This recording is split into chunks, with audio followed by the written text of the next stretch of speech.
Esto es una de las plazas más famosas de Nueva York, el Times Square.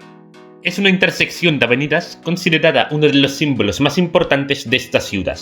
Tiene miles de luces y carteles publicitarios enormes. Ni que decir tiene la absurda cantidad de gente y de tráfico que hay por ahí. Aquí están muchas tiendas icónicas como la Disney Store o el M&M's World. También es muy común por las ciudades encontrarse tiendas Apple presentadas de formas extravagantes. El tráfico hizo que moverse en autobús fuera tedioso y encima era muy común ver estas chimeneas de las alcantarillas.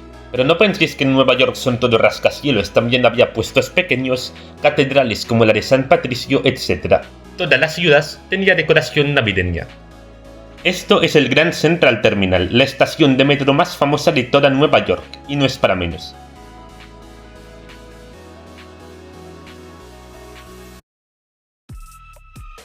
Este parque es el Bryant Park, con unas vistas increíbles de las ciudades donde podías patinar y comprar. Fuimos al piso 80 del Empire State, donde se sitúa el observatorio.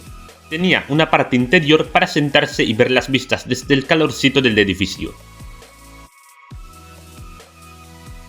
Aunque obviamente, pese al frío, el viento y los nervios, lo más espectacular era verlo desde la parte exterior.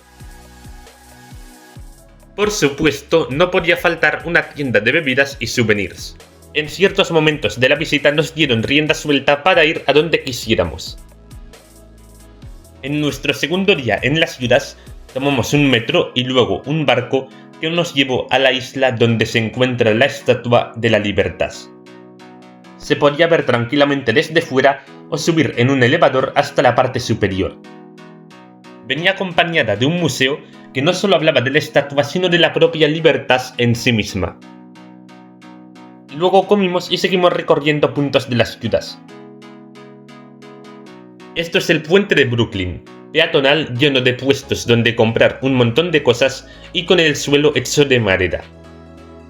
Me gustaría mencionar un local con un ambiente y unas vistas buenísimas, Baba Camp.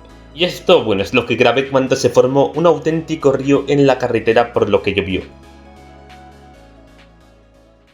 Y este es el memorial público de las víctimas del ataque terrorista del 11 de septiembre, donde antes estaban las dos torres, ahora hay unas fuentes con los nombres de las víctimas conocidas tallados en ellas. Este lugar sirve de cementerio o santuario para los seres queridos de las víctimas, de las cuales muchas no se llegó a encontrar ningún tipo de resto. Por una cuestión de respeto es importante tener esto en cuenta si vamos a visitar el lugar. Y esto fue el último destino de Nueva York que visitamos antes de nuestra vuelta a España.